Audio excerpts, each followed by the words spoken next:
Good morning students. तो देखिए हमारा ज्योग्राफी में टॉपिक चल रहा था जनसंख्या घनत्व। तो पहले वाली क्लास में हमने बताया विश्व में जो जनसंख्या घनत्व और भूमि और मनुष्य का जो अनुपात है वो समान नहीं है। कहीं पर विशाल भौगोलिक क्षेत्र है तो जनसंख्या वहाँ कम है, तो कहीं पर अधिक जनसंख्या है और भौगोलिक जो क्षेत्र है या जो भूमि है वो कम है। तो आज हम पढ़ेंगे कि जो जनसंख्या घनत्व की दृष्टि से विश्व को जो है 5 भागों में बांटा गया है। जैसे जनसंख्या वितरण की दृष्टि से बांटा गया था विश्व को, इसी प्रकार आज हम जो है जनसंख्या घनत्व की दृष्टि से विश्व को 5 भागों में डिवाइड किया गया है। तो देखिए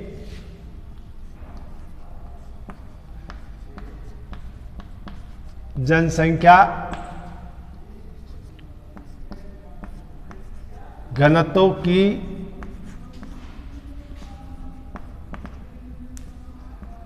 दृष्टि से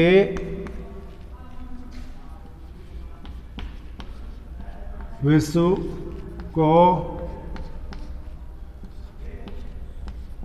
5 भागों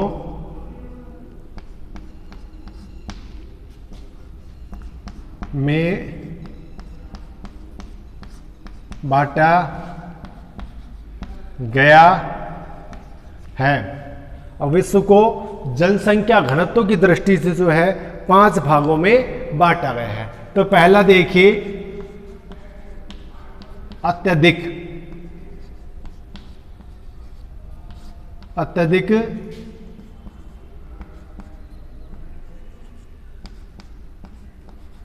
जनघनत्व वाले क्षेत्र, अत्यधिक जनघनत्व वाले क्षेत्र अर्थात जहां पर जनसंख्या की बसावट ज्यादा है, सघन है, और वो क्षेत्र ही नहीं जहां पर मतलब 1 किलोमीटर में 250 से ज्यादा लोग रहते हैं। 1 किलोमीटर में प्रति इकाई में 250 से ज्यादा लोग रहते हैं, तो वो हो गया अत्यधिक जनघनत्व वाले क्षेत्र। तो आएगा 250 से अधिक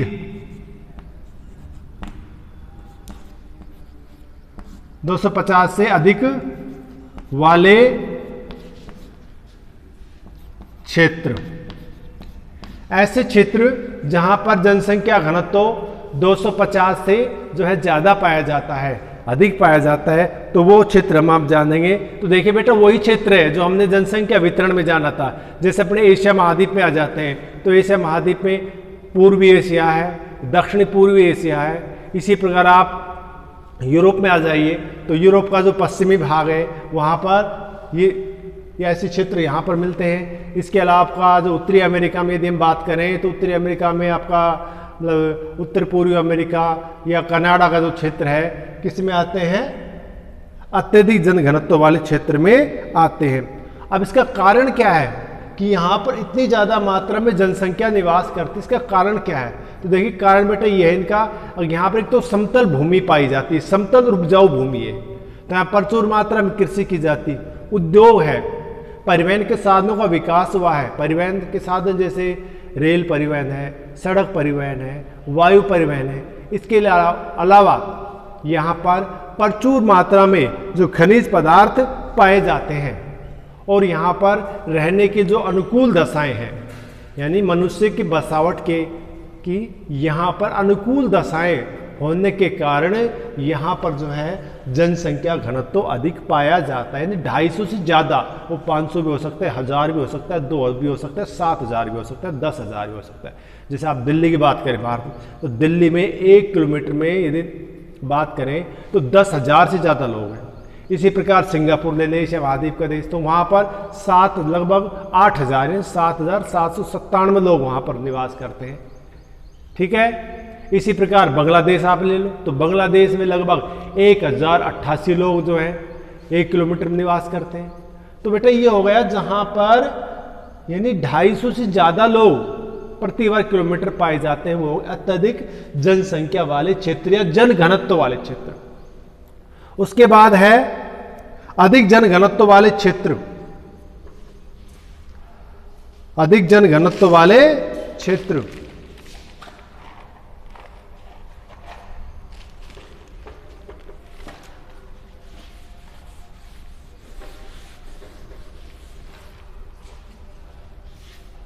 दूसरा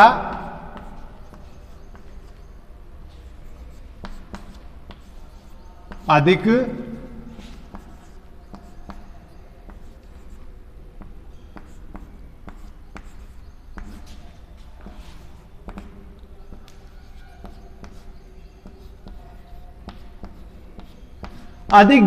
जन घनत्व वाले क्षेत्र, अर्थात जहां पर 100 से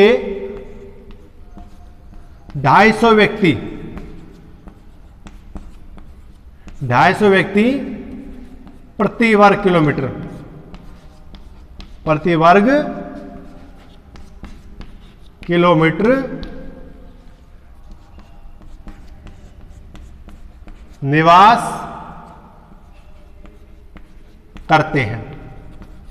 ऐसे क्षेत्र जहां पर 100 से लेकर 250 जो व्यक्ति हैं प्रति वर्ग किलोमीटर क्षेत्र में निवास करते हैं। तो ऐसे जो भूभाग हैं यदि देखें विश्व में, तो इसमें आ जाएगा मध्यवर्ती यूरोप हो जाएगा आपका, ठीक है, उत्तरी अमेरिका का दक्षिणी भाग हो जाएगा। इसके अलावा आपका अफ्रीका के तटवर्ती भाग, भारत का मध्य भाग जो है इस भाग में शामिल होते हैं, यानी जहां पर जनसंख्या 100 से 250 के बीच आती है। फिर से देख लीजिए, अफ्रीका का जो तटवर्ती भाग, इसके अलावा आपका जो है दक्षिण अमेरिका का पूर्वी भाग, यूरोप का पूर्वी भाग, इसके अलावा अफ्रीका के तटवर्ती भाग, ठीक है, इन क्षेत्रों में आते हैं। किस में आते हैं? जहां पर जनसंख्या 100 से लेकर 250 व्यक्ति प्रति वर्ग किलोमीटर निवास करती है। तो 2 हो गए। तीसरा है हमारा सामान्य जन घनत्व वाले क्षेत्र। सामान्य जन घनत्व वाले क्षेत्र,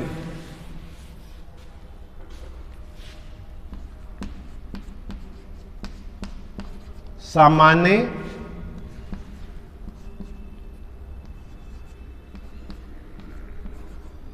जन घनत्व वाले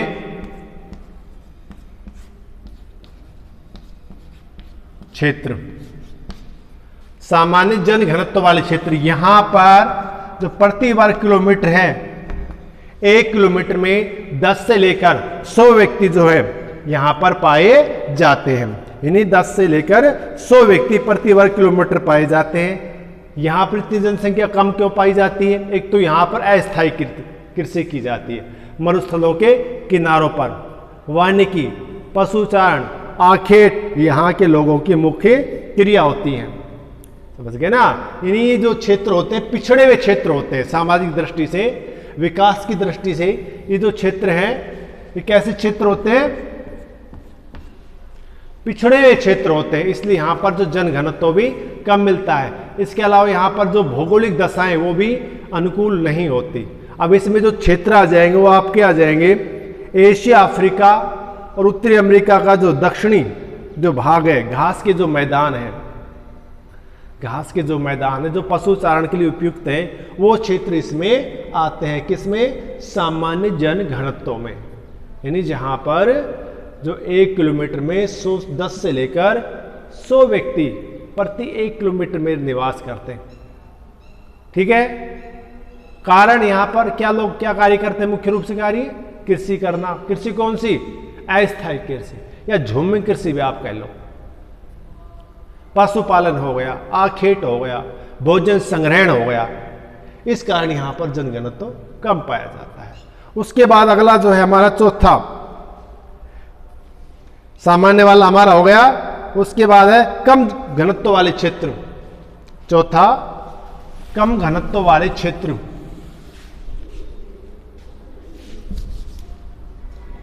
चौथा जो टॉपिक है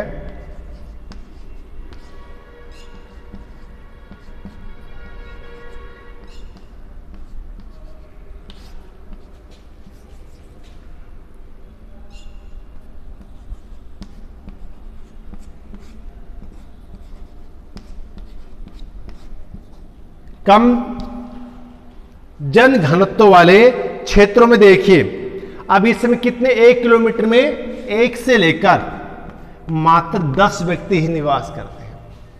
यहां पर चौथे इसमें भाग में 1 व्यक्ति से लेकर 10 व्यक्ति ही इसमें निवास करते हैं, अर्थात यहाँ पर जो जनसंख्या जो डेंसिटी है वो बहुत ही कम पाई जाती है।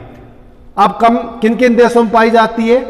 जैसे अफ्रीका में आ जाइए, सूडान है, मालागासी है, या उत्तरी अमेरिका में कनाडा, दक्षिण अमेरिका में आपका अर्जेंटीना, पेरू, इक्वेडोर, एशिया में पश्चिमी साइबेरिया जो ठंडा इलाका, बेहद इलाका है, बेहद ठंडा इलाका है। इसके अलावा आपका जो है पश्चिमी एशिया में जो खाड़ी के देश है वहां पर कम जनघनत्व वाले प्रदेश इसमें शामिल हैं। ठीक है, उसके बाद हमारा लास्ट है प्रायजन विहीन क्षेत्र, जो 5वां है प्राय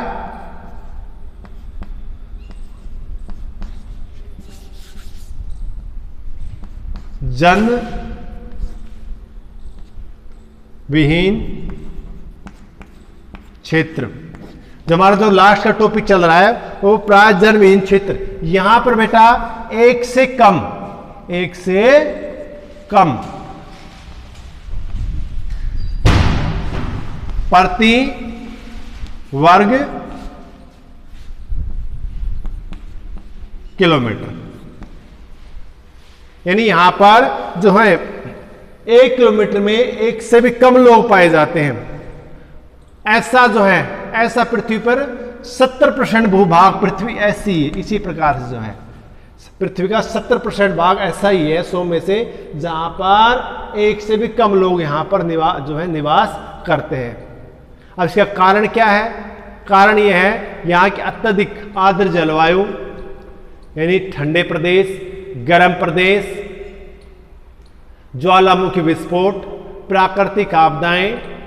तो ये वो कारण है जिसके कारण यहाँ पर जो जनसंख्या घनत्व है वो बहुत ही कम निवास करता है। समझ गए ना? फिर से सुन लीजिए, जनसंख्या कम क्यों है, ना के बराबर क्यों है? एक तो यहाँ पर जो दशाएं हैं, भौगोलिक जो दशाएं हैं बहुत ही कठोर, जैसे ज्वालामुखी का फूटना, बार बार अत्यधिक ठंडे प्रदेश जैसे साइबेरिया, उत्तरी गोलार्ध में, दक्षिण गोलार्ध में आपका साइबेरिया हो गया, ग्रीनलैंड हो गया, या आपका कनाडा का उत्तरी भाग हो गया, सहारा मरुस्थल हो गया। तो ऐसे भूभाग या भूमध्य रेखा की जो आसपास जो आर्द्र प्रदेश है जहाँ बारिश ज़्यादा होती है, तो ऐसे प्रदेशों में मानव का रहने के, जो मनुष्य निवास के लिए बिल्कुल क्या है, अच्छे नहीं हैं, अनुकूल नहीं माने जाते। इस कारण यहाँ पर जो है जनसंख्या कम पाई जाती। तो ये तो बेटा हमने बताया जनघनत्व की दृष्टि से विश्व को 5 भागों में बांटा गया है। तो पहला अत्यधिक जनघनत्व वाले क्षेत्र, दूसरा अधिक जनघनत्व वाले क्षेत्र, तीसरा सामान्य, चौथा था हमारा कम जनघनत्व वाले, और 5वां था प्राय जन विहीन क्षेत्र। तो इसी के साथ जो आज का हमारा जो है टॉपिक समाप्त करते हैं। आपको जो पढ़ाया जा रहा है उसको पढ़ते रहिए। धन्यवाद।